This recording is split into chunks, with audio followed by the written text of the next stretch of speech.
Ya, bertemu lagi di podcast yang membicarakan tentang bisnis. Kali ini bersama dengan CEO dari Malang Strudel, Mas Doni Kris. Saya panggilnya Mas ya? Boleh. Ya, nanti akan dikenalkan Mas Doni, kemudian bisnisnya dan juga apa yang terjadi di balik bisnis ini selama lebih dari 10 tahun. Bersama saya Priska Papilaya dan rekan saya Iswadi. Ya. Mas Doni, langsung saja. Mas Doni, ini ngomongin Malang Strudel. Strudel itu kan kayak istilahnya agak-agak asing gitu ya. Tapi bersanding dengan Malang. Ya. Itu gimana ceritanya? Jadi gini, Mbak. Kita launching di Desember 2014. Karena waktu itu kami melihat sebuah peluang, potensi gitu ya. Bahwasanya Malang itu masih identik dengan keripik, oleh-oleh keripik. Ya kan, waktu itu keripik. Yang harganya itu waktu itu ya kisaran 10.000 sampai 15.000 aja. Nah, kami melihat potensi belum ada oleh-oleh premium nih.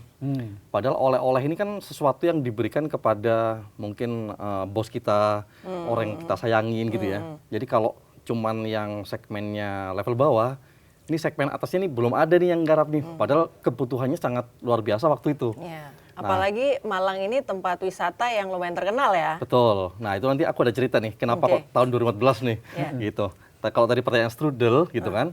Nah, kebetulan kami meriset nih, apalagi ya sumber daya dari Malang yang bisa dijadikan sebuah oleh-oleh. Kalau buah waktu itu, buah nangka, buah apel, dan lain-lain jadi keripik. Kemudian ada tempe yang jadi keripik juga. Nah, kita ingin ngolah buah, tapi dalam suatu cake.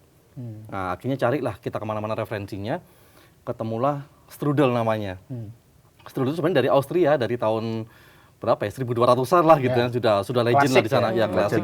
Dan di sana memang ternyata varian favoritnya namanya apfel strudel. Nah, apfel ini buah apel sebenarnya, makanya kita relatein, jadi relate antara strudel dengan buah apelnya Malang. Ketemulah akhirnya konsep buah-buahan yang dikemas dalam sebuah pastry yang namanya strudel. Makanya namanya Malang Strudel. Nah, kurang lebih gitulah, Mbak. Tapi kan ini sesuatu yang nggak mengakar ke Malang ya. Kamu kok bisa berani, berarti resiko gagal kan kalau branding itu begitu. Ya, betul, gitu. Mas. Ya, jadi kenapa yakin kok pakainya strudel nggak keripik-keripik gitu? Kita kayaknya waktu itu masalah apelnya, Mas ya. Jadi kalau apelnya itu kan sudah relate sama Malang nih. Apel ini bisa dibungkus menjadi apa lagi nih? Kalau yang sudah ada kan keripik tadi sudah, jenang apel juga ada, cuka apel ada. Yang waktu itu nggak ada cake-nya. Tapi cake yang jenis apa kan kita pasti cari ya. Apa ini yang pas? Nah, ketemunya waktu itu yang kayaknya bisa di branding secara maksimal premium, strudel ini. Jadi dibalut sama pastry, apelnya, ketemulah Malang Strudel, salah satunya varian rasa apel. Ada penolakan nggak buat pendatang baru di zaman mulai waktu itu? Maksudnya penolakan dari customer mana? Customer atau dari pemerintah daerah setempat atau misalnya dari warga gitu? Nggak ada sih sebenarnya ya. Tapi kalau langsung sukses berarti? Alhamdulillah Mas waktu itu. Alhamdulillah. Kalau soal itu pasti ada lah. Ini bukan oleh Malang nih kan pasti gitu ya. Tapi kan kita coba lihat. Karena lidahnya kan udah terbiasa dengan keripik ya. Betul. Terus tiba-tiba datanglah si pastry ini. Betul, ya. Tapi kayak kita coba ngomongin masalah bakpia. Emang bakpia oleh Indonesia? Bukan juga kan? Tapi karena dia sudah terlalu lama di sana, akhirnya kan melekat jadi oleh-oleh. Kan gitu sebenarnya. Pendekatannya gimana sampai akhirnya membangun ini mengakar dan akhirnya sampai 12 tahun sampai sekarang? Kita sih lebih banyak kalau dari awal sih ngomong masalah apelnya ya, Mbak. Apelnya itu kan suatu yang hanya ada di Malang sebenarnya. Se-Indonesia itu paling gede produksinya di Malang. Dan kita juga baru tahu ternyata apel itu dari zaman Belanda ditanam, Mas. Itu memang lokasi utamanya se-Indonesia itu di Malang aja. Di Malang ya. Ya, nggak ada tempat lain. Ada kecil-kecil itu kayak di Sulawesi gitu ya, ada di daerah Manado kalau nggak salah ya, tapi kecil sekali. Jadi yang paling pas apel itu memang di Malang. Nah, kita angkat terus apelnya, akhirnya relate lah sama si strudel ini tadi. Ini sama Tengku Wisnu ya, boleh cerita kenalnya gimana, terus kok dia mau diajak? Jadi gini Mas, bisnis ini kami mulai pas Desember 2014. Tapi sebelumnya sebenarnya ini bisnis kami siapkan sejak 2012. Oke. Jadi waktu itu saya mau beli perusahaan temen oleh-oleh di Batam. Waktu due diligence nggak pas nih kita nggak masuk, akhirnya udah deh kita bikin bareng-bareng aja di Malang. Nah karena aku orang Malang gitu ya, ngelihat 2012 waktu mau masuk, belum nih, kayaknya belum saatnya gitu ya. 2013 belum juga. Kemudian 2014 tiba-tiba saya masih ingat itu di bulan Juli ya, itu ada sebuah data Mas dari skyscanner.com, itu kan agregator tiket tuh, ya agregator tiket dunia ya. Dia itu rilis data. Jadi 2014 itu rilis data pertumbuhan jumlah wisatawan. Pertumbuhannya ya, bukan existing ya. Pertumbuhan jumlah wisatawan se-ASEAN. Malang nomor 2 Mas, waktu itu. Nomor 1 tetap Singapura, nomor 2 Malang, saya masih ingat, 4 Bali, 7 Jogja. Jadi Malang itu di atasnya Bali masa itu? Iya, betul. Makanya akhirnya begitu ini, karena secara model bisnis kami sudah siapkan, cepet-cepet lah di bulan 7 itu kami persiapan segala macam outlet. Desember kejar harus buka nih, dengan outlet yang sangat kecil waktu itu. Ukuran outlet itu cuma 3 kali 5 meter. Ini udah sama Teguh Wisnu ya? Udah. Nah, Wisnunya tadi kita sudah siapin, tiba-tiba kita kan satu jamaah ya sama Wisnu di Jakarta gitu. Jamaah ngaji gitu. Dia datang ke Malang, ada undangan di Malang, acara apa gitu. Nginepnya di rumah saya. Terus ngobrol lah waktu itu, Bang, ajarin bisnis dong, aku mau resign dari artis. Mau resign dari artis. 2012 dia bilang gitu. Jadi, kenapa emang Bang? Udah males jadi artis, mau ikut bisnis salah. Lah, kebetulan ini mau launching nih, aku jelasin segala macam. Dia mau, keren nih kayaknya. Udah deh, akhirnya ya ini juga, injek dana juga, modal juga bareng-bareng akhirnya. Nah itu. Jadi dari awal strudel ini didesain bukan untuk orang Malangnya? Bukan, untuk wisatawan langsung. Untuk wisatawan ya. Iya. Nah, ini yang menarik ini. Sehingga waktu di awal tuh Mas, memang banyak orang Malang malah nggak ngerti strudel itu apa. Gitu. Berapa lama prosesnya mengenalkan brand baru ini kepada orang Malang sehingga orang Malang menerima bahwa oke, ini bagian dari Malang nih gitu. Orang Malang sendiri mungkin 1 tahun ya. Okay. Karena kita dari awal tuh langsung tembak marketnya adalah luar Malang, terutama Jakarta. Sehingga waktu itu banyak sekali just tip yang orang-orang dari Jakarta minta tolong saudaranya, belikan dong strudel ini. Dan lokasi pertama kami itu jauh dari kota Mas. Kurang lebih 20 km dari kota Malang, jauh banget. Nah, itu karena nggak ada duit ya? Yang pertama gak ada duit ya, modal terbatas yang pertama itu. Yang kedua itu manfaatin ini gudang dari bisnis saya sebelumnya. Saya kan bisnis IT tuh. Kita punya gudang di sana, punya kantor kecil di depan gudang yang 5 kali 3 meter tadi itu. Itulah kita manfaatin. Tapi ternyata lokasi ini adalah lokasi yang sangat strategis Mas. Wisatawan waktu itu kalau pulang ke arah Surabaya pasti lewat jalan ini sebelum ada tol. Pasti lewat ini. Sehingga cepat dikenal tuh sama wisatawan, terutama yang dari luar Malang. Orang Malangnya nggak kenal. Karena produknya atau karena Tengku Wisnunya? Di awal-awal dikenal cepat itu. Pengaruh banyak nggak secara personal branding Tengku Wisnu? Pengaruh sih, pengaruh. Iya kan? Pengaruh. Terutama di luar Malang juga kan? Iya, terutama di luar Malang pengaruh. Saya kira ya selain produk, cerita, dan Wisnunya, jadi kayaknya 3 komponen itu nggak bisa dipisahkan ya. Gitu. Iya. Kalau ngomong artis ya, ini saya dulu waktu kita sama-sama di Kemenpar dulu kan ada kue artis. 2017 tuh Mas. 2017 kan rame dan FOMO ya. Sekarang kan Aldi lagi rame gitu kan. Tapi kan terus kemudian rontok. Tapi strudel ini kan saya nggak tahu apa karena fondasinya udah kuat ya, FOMO-nya hilang juga tetap. Tapi faktornya apa? Strudel kok bisa sampai sekarang? Jadi gini Mas, kami kan 2014 tuh ya. 2014 kemudian booming di Malang itu 2015 sudah mulai booming tuh rame karena dari outlet yang kecil belum 1 tahun kita sudah ada 4 outlet waktu itu. Sudah ada di Malang, di Batu, jadi rame di Malang itu. Apalagi Wisnu hampir tiap bulan datang ke Malang, jadi bikin rame di Malang kan. Sekalian jumpa fans dong ya. Ya, dengan macam-macam lah acaranya gitu. 2016 mulai tuh teman-teman artis pada nelponin Wisnu, bikinin dong aku kayak gini gitu-gitu. Nah, kemudian karena kita masih fokus di Malang, akhirnya mereka bikin sendiri tuh Mas, 2017. Nah, ya kita open aja ke teman-teman artis gitu ya. Banyak tuh yang datang ke Malang belajar kayak gimana sih. Cuman yang mereka lihat itu kayaknya cuma sekedar ada artisnya, ada kuenya, dikasih embel-embel nama kota, gitu kan. Akhirnya meledak lah di semua kota. Yang kemudian dikenal kue artis gitu ya. Tapi kalau kami sendiri dari awal nggak pernah ngomongin kami itu kue artis. Kami itu ya oleh-oleh yang harus sesuai dengan model bisnis oleh-oleh gitu, bukan kue artis gitu. Jadi fondasinya beda kali ya. Jadi kuncinya apa? Yang lain rontok tapi ya strudel enggak? Kami mungkin dari awal langsung masuknya pada model bisnis oleh-oleh, Mas. Sementara mereka bukan bisnis oleh-oleh. Itu tadi mereka masuknya ke kue artis yang sekedar FOMO, ya viral, kemudian menghilang. Sementara kami beda, kami membangun ekosistem, kami membangun database, terutama travel dan sebagainya. Nah, dari konsep awal bisnis ini yang dimulai dengan 5x3 lokasinya itu, 5x3 meter, ada perubahan nggak atau pergeseran nggak ke sini-sininya dalam 12 tahun? Oh, sangat berubah, Mbak. Sangat berubah. Jadi kalau dulu itu kita memang benar-benar mulai kecil gitu ya. Lean startup lah pasti istilah sekarang gitu ya. Lean startup gitu. Jadi kita outletnya 3x5 meter, kemudian dapurnya itu nggak sampai 100 meter, rumah itu lagi. Rumah penduduk, Mas. Jadi jaraknya dari outlet ke sini itu kurang lebih 100 meter. Rumahnya beda. Rumahnya itu kalau diisi orang 6 aja, sudah sesak, belum ada oven segala macam gitu ya. Jadi waktu itu produksinya kejar-kejaran antara kirim ini habis, ambil lagi gitu-gitulah. Jadi lucu ceritanya waktu itu. Karena memang kita nggak menyangka tiba-tiba meledak dan viral waktu itu. Nah, dari outlet kecil tadi itu, yang 3x5 meter, itu di dalam outlet itu hanya bisa menampung paling maksimal 8 orang. Sedangkan kalau weekend itu kan wisatawan kenceng tuh Mas di sana ya. Ada orang ke-9, 10, jadi mengular di depan itu.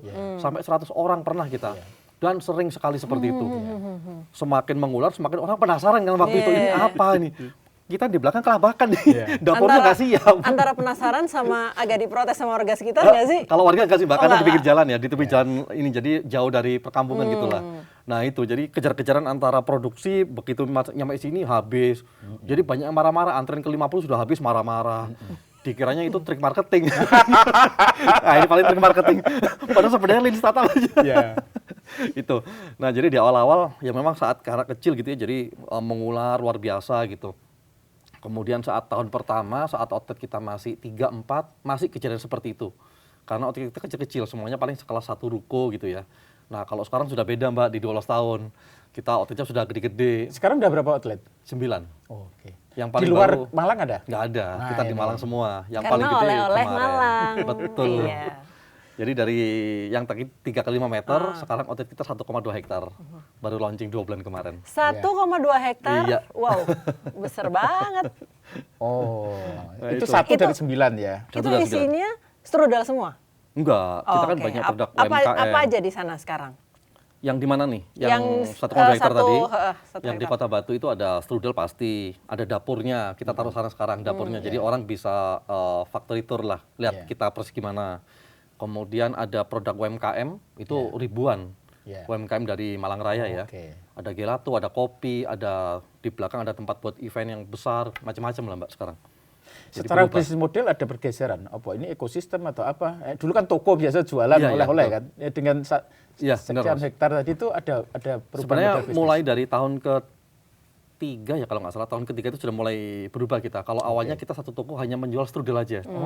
Ya satu toko karena kecil hanya menjual strudel aja dengan 5 varian aja Mas. Ada varian apel, choco banana, keju, kemudian ada nanas, ada mixed fruit. Jadi buahnya ini tergantung musim di Malang. Kalau misalkan lagi musim durian ya kita ada strudel durian gitu. Nah sekarang apel tuh susah. Apel tuh susah di Malang malahan. Gitu? Iya. Apel tuh susah. Nah kemudian tahun ketiga kami mulai membesarkan toko, lah itu mulai tuh produk-produk UMKM mulai masuk ke kami. Total sebelum pandemi itu ada kurang lebih 2.500 UMKM Malang yang masuk di kami. Jadi ini kayak hub bangun gitu ya, ekosistem. kayak Betul, Mas. marketplace untuk anu ya. Betul, UMKM. marketplace offline gitu ya. Marketplace offline. offline untuk UMKM. Iya, Iya. iya. Gitu. Kok kepikiran ke situ? Kenapa? Kan ini kayaknya ada misi sosialnya ya. Iya, karena kami Kan ngurusi banyak kan lebih kompleks kan. Aduh, rumit, Mas, bener. Rumit toh. Apalagi Rumit. UKM kan, paling Betul, repot betul. kan ngurusi Iya, UKM gitu. rumit. Jadi memang dari awal tuh kan kita punya visi itu simpel ya di Malang Strudel. Visinya itu kita nggak pernah mikir jadi yang terbaik, jadi yang terbesar, jadi yang terhebat tuh bukan visi kami lah. Jadi visi kami dari awal tuh ngomong simpel sama Wisnu, sama karyawan, kita ini cuman pingin sekedar menjadi perusahaan kebanggaannya Malang Raya itu aja. Jadi kita mikirnya waktu itu kan, aku di IT gitu Mas ya sebelumnya kan. Kita mikir kok bisa ya Apple tuh jadi kebanggaannya Amerika gitu kan, Amerika Serikat. terus Wah, kemudian luar biasa. Sony, Honda kebanggaannya Jepang kan luar biasa bangga mereka tuh.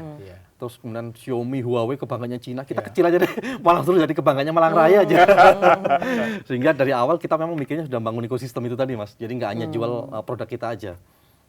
Anyway ya, dari IT terus ngurusi roti. Iya, gimana ceritanya itu? Kompetensi kan nggak ada ya. Nggak ada. Jadi gimana bangun itu ya? Makanya lucu sih, saya dengan 3 orang kan waktu itu ya, ada Denny, Wisnu sama saya gitu.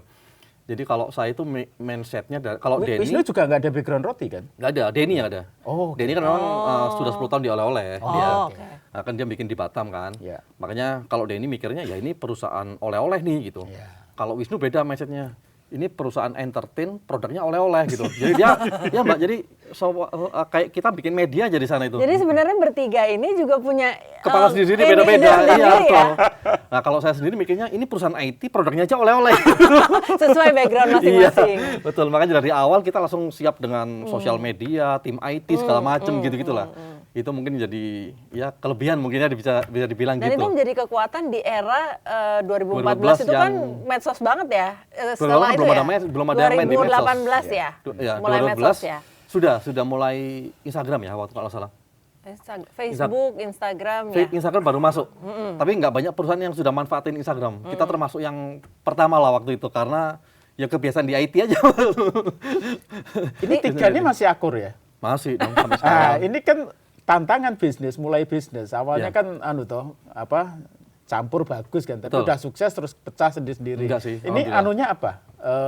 Tipsnya apa? Sehingga kok masih Bagi apalagi tugas aja kali, Mas. Wisnu kan ya high profile gitu ya. Iya, iya. Itu Jadi kalau di awal itu Denny handle produk, Iya. ya. Wisnu itu ambasador, dia pokoknya di depan billboard aja, kami berdua di belakang billboard gitu.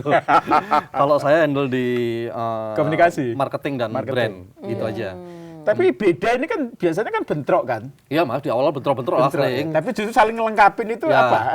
Kuncinya apa? Saling ngelengkapin. Ekspertisnya beda-beda. Saling butuh aja kali. Kalau UKM gitu ya, pokoknya Saling survive butuh ya. aja kali ya. Soalnya kalau 3 merotoli 1 kan repot ya. Iya, betul. Sampai Misalnya butuh aja. marketingnya jadi nggak jalan, Betul. media sosialnya Iya. jadi nggak jalan Iya, gitu betul, ya. betul. Tapi kemudian ada satu fase di tahun keempat ya waktu itu 2019 sebelum Covid atau tahun sebelum Covid. Nah, itu kita kemudian memutuskan 2 itu mundur sebagai komisaris saja, saya yang handle semuanya. Oh. Gitu. Itu mungkin rumus salah satu sukses anunya gitu ya, sustainnya. Apa pertimbangannya?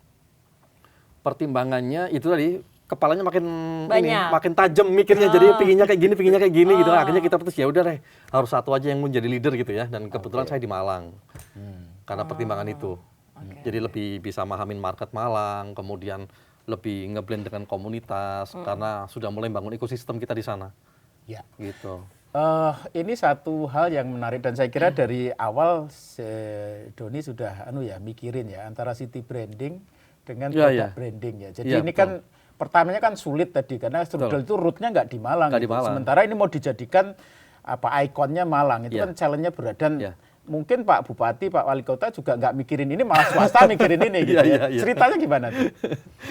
Waktu itu pernah sampai inget kalau cerita itu di tahun 2018 ya, waktu kita launching outlet besar pertama Malang Strudel. Jadi Ya. 3 kali 5 meter, kemudian kita pindah sekitar 20 meter Mas. Yang di sini total lahan itu kurang lebih sekitar 2000 meter waktu itu. Ya. Dan bis-bis sudah bisa masuk.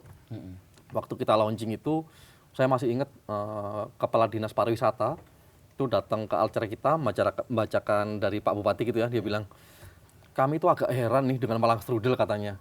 Kok bisa-bisanya ya ada pihak swasta yang mempromosikan wisatanya Malang dengan cara-cara yang seperti ini. Yang bahkan cara-cara ini aja kita di pemerintah nggak pernah mikir katanya. Iya, iya. Apalagi mengerjakannya dengan budget yang besar Mas, soalnya kita waktu itu. Iya. Kita bikin iklan-iklan wisata Mbak, itu Iya. budgetnya gede banget di kita. Betul. Jadi kita tiap bulan datengin artis dari Jakarta, PH juga dari Jakarta yang biayanya mungkin saat itu ya sudah lebih dari 100 juta per bulan selama 2 tahun. Yang kemudian video-videonya itu viral, akhirnya banyak membawa traffic wisatawan ke Malang. Dan yang kita angkat banyak bukan wisata-wisata yang mainstream. Ya. Ya meskipun Bromo ada, edisi apalagi ada gitu, tapi yang masuk ke goa gitu ya, yang aneh-aneh lah. Wah itu akhirnya wisata-wisata di Malang itu terekspos, akhirnya banyak juga wisatawan yang datang gara-gara campaign kami. Gitu. Karena orang pengen tahu sisi lain Malang juga ya. Betul. Dan kemudian konten-konten itu kan juga merumuskan pariwisata dan seterusnya kan. Jadi malah soft selling, nggak ngomong produknya, Enggak, tapi Mas. ngomong. Jadi kita biasanya durasi 10 menit, iklannya Malang Strudel paling cuma 20 detik aja. Iya, betul. Sampai kita dapat, waktu Mas Yulfo di ini ya, Ya, Pak ya. Arif Yahya, kita dapat penghargaan dari Kementerian Pariwisata, Ya. The Best Digital for City Brand, Digital Ya. Kreatif ya, Ya. for City Branding. 2 tahun berturut-turut kita. Iya. Iya. Jadi kan malah justru paradoks kan, nggak jualan produknya, tuh jualan Malangnya. Jualan Malangnya dulu kita, iya. Itu, Jualan Malang dulu. Sampai sekarang caranya kayak gitu, Mas. Tetap. Iya. Kalau bikin event di Malang yang kayak sebulan sekali waktu itu, goodie bag-nya goodie bag strudel nggak? Strudel dong. Strudel. Pasti strudel. Strudel dikasih juga produk UMKM. Produk UMKM Jadi Milian. udah mulai masuk ya? Sudah masuk, iya.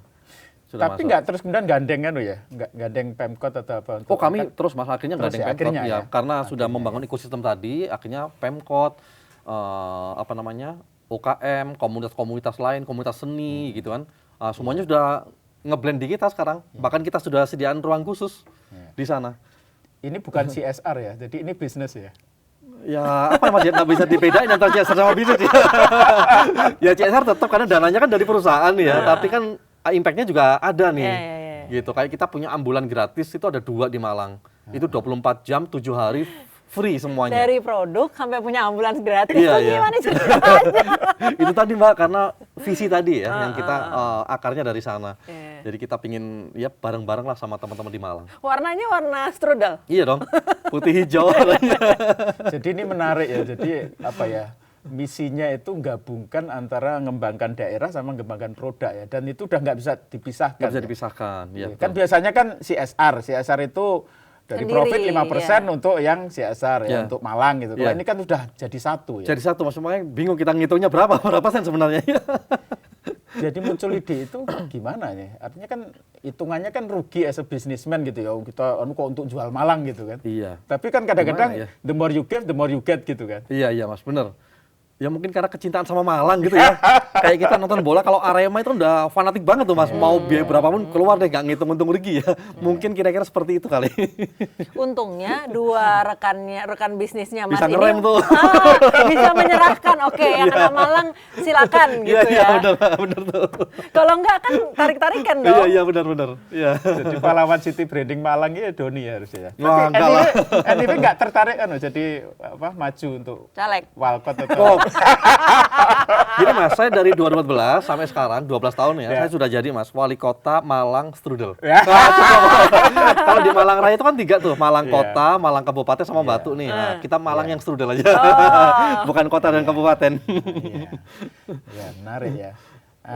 Oke, tadi apa namanya dari produk ya, terus kemudian kan ke ekosistem kan, berarti kan ke retail kan tadi deh. Iya, betul. Ini juga berarti kan bagaimana ada perbedaan nggak untuk anunya ya? Dari kan kompetensinya kan di produk, terus kemudian di ekosistem gitu ya. Terus kemudian juga kira-kira ke Iya, Mas. UKM itu apa sih yang di? Kita akhirnya harus rekrut profesional sih Mas memang, Iya. dari orang-orang retail terutama ya. Kalau kita kan nggak punya ilmu di retail. Iya.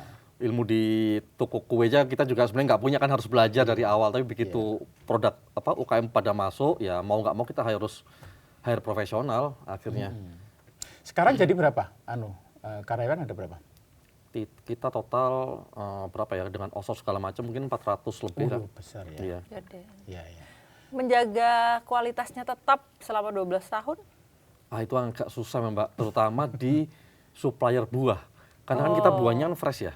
Apalagi kalau seperti pisang, apel. Apel tuh yang kita pakai itu varian Room Beauty. Hanya itu aja, dan itu dari 3 varian apel di Malang itu yang paling sedikit.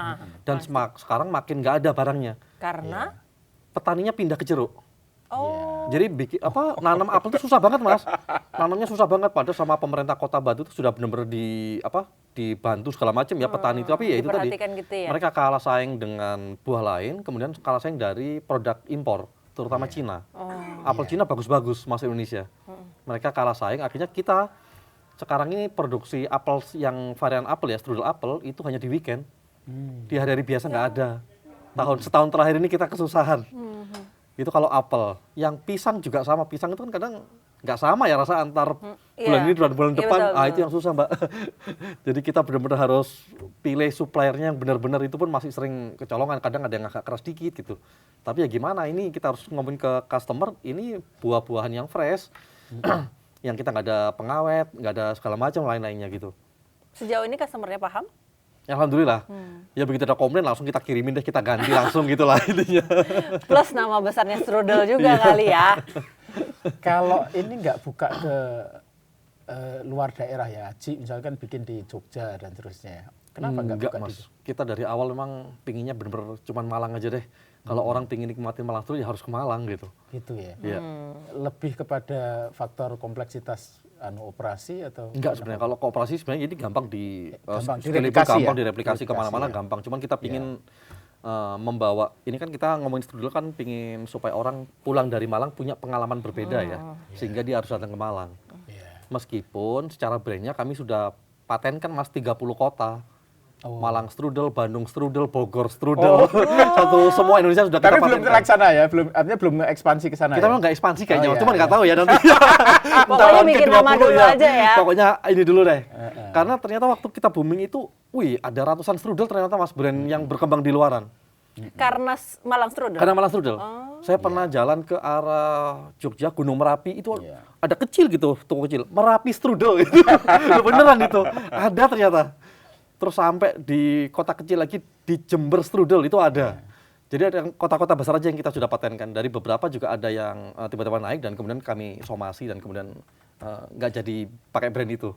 Di beberapa kota besar ada. Ini kan Doni ngalamin ya, dari ngerintis kemudian naik ya, FOMO, hype, terus kemudian turun tapi tetap kan. Jadi tetap tetap naik gini ya. Tapi yang lain kebanyakan terutama di F&B itu kan begitu kan. Jadi FOMO, hype, terus hancur gitu. Kue artis atau apa maksudnya nih? Makanan lah secara umum Makanan. ya. Tapi kan kalau strudel ini kan bisa maintain ya. Kira-kira pelajaran apa yang bisa diambil kan? Karena udah ngalami kan. Iya, iya. Pelajaran apa agar naik, jadi nggak tahan terhadap hype dan naik turunnya itu sebenarnya kuncinya di mana? Apa ya Mas? Mungkin pengalaman aja kali Mas ya. Karena Pengalaman, sebelum di bisnis ini kan saya sendiri udah 15 tahun di IT. Iya. Denny juga udah lama. Jadi ini bukan bisnis yang pertama gitu mungkin ya. Bukan bisnis pertama dan yang terbesar yang mungkin pernah kita jalankan gitulah ya. Kan jadi mungkin dari pengalaman sebelumnya itu kan kita sudah bisa melihat bisnis ya biasa langsung naik hype kan pasti akan mencapai titik keseimbangan gitu ya Mas. Apa tuh teori apa sih namanya tuh lupa aku. Itu kan pasti kayak gitu kan. Nah, sudah titik ini sudah stabil nih biasanya gitu. Ada naik dikit, turun dikit gitu biasanya ya. Nah, itu mungkin ada dari awal kesadaran tentang itu mungkin Mas. Iya. Dan fokus ya, yang penting fokus di Iya. nekunin terus, di explore terus gitu ya. Iya, Sehingga betul. kemudian ada room untuk growth ya. Iya. Ngomong-ngomong soal naik turun di masa pandemi tahun 2020 itu kan wisatawan nggak ada. Aduh, habis kita. Gimana itu bertahan di era itu? Itu Ada kita hampir masih 2 ingat tahun. banget pandemi itu di bulan April kalau nggak salah ya. Maret sudah mulai, April habisnya. Nah, waktu itu kalau nggak salah Lebaran itu di bulan April atau Mei waktu itu Mas ya, tahun 2020 ya, seingat saya itu. Intinya saya masih ingat itu bulan Maret. Biasanya kalau kita di oleh-oleh di wisata itu kan peak season-nya Lebaran itu udah omsetnya luar biasa ya di Lebaran. Kemudian, nah untuk persiapan ke omset yang meledak tadi itu UMKM sudah pada masukin barang tuh Mas. Gudang kita penuh, full produk-produknya UMKM. Di bulan Maret, tiba-tiba di bulan April pandemi yang orang nggak bisa kemana-mana. Saya masih ingat banget, jadi produk berapa gudang kita itu harus sampai busuk waktu itu. Jadi yang rugi bukan hanya kami, UMKM juga habis-habisan. Nggak bisa dijual pakai marketplace gitu? Nggak bisa Mbak. Online gitu? Produk makanan waktu itu nggak terlalu ini ya di marketplace tahun itu ya 2020. Apalagi kalau ini udah masuk marketplace sudah terlalu mahal harganya. Jadi nggak bisa. Apalagi banyak expiry-nya pendek juga. Jadi waktu itu UMKM habis-habisan, kemudian tim kami pun juga yang sudah kita bangun besar tiba-tiba habis dalam sekejap gitu, tinggal 30% aja, sehingga kita banyak kehilangan data, laptop dibawa pulang segala macam karena kita nggak bisa gaji waktu itu kan, jadi udah ini aja laptop kita bawa, datanya hilang semua Mas jadi sebelumnya, jadi habis-habisan. Kemudian ya buka tutup akhirnya dengan karyawan yang mungkin bertahan yang masih loyal sampai sekarang dan itu hanya sedikit sekali. Banyak pelajaran lah waktu itu di 2-3 tahun. Kalau disasarkan untuk bukan orang Malang ya, orang dari luar kan siklusnya kan kebaca ya. Iya, Jadi betul. saya nggak tahu Senin sampai Kamis itu pasti kosong ya. Iya, betul Mas. Weekend Terus kemudian di Iya. Jumat mulai naik, Betul. kemudian nanti di minggunya peak segala macam. Iya. Itu dengan pola kayak gitu gimana tuh ngantisipasi kan? Kita mesti harus kalau kosong juga berat kan? Iya. Ya awalnya memang kaget Mas. Mungkin terutama di 3 tahun pertama itu kan kita harus belajar data ya. Itu Itu makanya. tadi karena saya orang IT jadi mungkin lebih mudah membaca data gitu lah mungkin kelebihannya ya. Kita kan terbiasa dengan data-data gitu. Nah karena di IT ya itu tadi baca datanya kayak gimana sih. Misalkan oke, Senin sampai Kamis itu low gitu ya. Kemudian Jumat, Sabtu, Minggu itu lagi naik nih sampai berapa persen gitu. Terus kita juga harus bandingin mungkin weekend di minggu 1, minggu kedua, 3, dan 4 juga beda-beda tuh Mas siklusnya. Jadi orang wisatawan kan harus kita amatin terus. Kemudian dalam 1 tahun ada bulan-bulan yang sepi juga, ada bulan-bulan yang ramai. Tapi setelah tahun ke-5 gitu ya mungkin sudah terbiasa. Polanya sudah kebaca. Iya, dengan pola itu terbiasa kita. Terus kemudian kalau di marketing ya, kalau yang paling bagus itu kan loyal customer kan. Iya. Kalau ini kan dari mana-mana kan ganti-ganti terus kan. Betul. Dan mungkin saya misalnya ke Malang itu belum tentu setahun situ. sekali, 2 tahun sekali. Tapi kan mungkin borong gitu karena nggak Iya, pernah iya. ya. Itu Betul. apa yang bisa insight apa yang menarik dari situ? Tapi kami tetap Mas, ya, yang kalau customer seperti itu kan yang wisatawan yang langsung datang gitu ya. Iya. Tapi kan kami kerjasama juga dengan travel-travel. Oke. Travel-travel itu yang database-nya memang kami Iya. simpan sehingga mereka tiap ke Malang membawa rombongannya pasti mampir ke kami dengan benefit-benefit yang kami berikan. Ya. Gitu. Oke, penutup nih, karena ini kaitan ke bisnis F&B ini kan bisnis yang kompleks ya, banyak naik turunnya dan sekarang di era sosmed itu hype segala macam ya. Kalau ini udah nekunin oleh-oleh, nekunin F&B ya, apa kira-kira tips yang paling powerful untuk agar orang itu nggak takut masuk di F&B karena banyak yang hype terus kemudian apa yang Kalau paling- F&B secara umum sehingga bisa sustain lah. ya, kalau di case kami Mas ya, di case kami sebenarnya membangun ekosistem. Oke. Membangun ekosistem kalau kami. Jadi sekarang Malang Strudel sudah 12 tahun, kami selain tadi jualan produk strudelnya, ada UMKM juga ya yang bergabung dengan kami. Kemudian kami juga punya media wisata di Malang. Oke. Ya, media wisata itu yang saling membantu, saling crossing inilah dengan oleh-oleh tadi itu. Terus kemudian kami juga membangun jaringan Risto, jaringan villa di Batu, jadi all in tentang pariwisata di Malang Raya lah. Itu sehingga saling menguatkan satu sama lain. Ini ide kayak gini ini dari mana? Apa ada benchmarknya atau apa? Karena kan beda loh, oleh terus benar ke ekosistem retail itu. Benchmarknya nggak tahu juga ya Mas. Kok kepikiran gitu loh. Kalau dari awal sih memang kepikirannya kayak gitu sih. Dari awal waktu bikin strudel itu ya Sudah kita kepikir begitu ya? jangan cuma oleh-oleh aja. Waktu itu secara pribadi di luar Wisnu sama Denny ya, waktu itu saya bilang saya pingin gimana caranya ya 10 tahun ke depan dari tahun 2012 itu punya mimpi wisatawan yang datang ke Malang itu paling enggak memanfaatkan atau beli salah satu bisnis kita deh gitu aja yang sesimpel itu. Entah dia makan di resto kita atau pakai travel kita atau paling enggak membaca media kita itu aja. Ini yang nggak dipunyai para artis itu ya, dia nggak ngerti ya. Ternyata ekosistem kuncinya, nggak cuman bikin kue dijual kan. Ini kan kemudian berkembang setelah berjalan. Jadi dari waktu ke waktu improve terus akhirnya ketemu ekosistemnya. Kalau udah ekosistem kan interaksi antara satu yang lain ya. Betul, ya Mas. Jadi Dan itu kita juga dekat dengan stakeholder di Malang ya, pemerintah, segala macam budayawan, seniman, komunitas apapun lah di Malang itu kita wadahin lah mereka. Itu yang menjamin sustainability strudel ya, kira-kira gitu ya. Sampai sekarang iya. Sampai sekarang iya.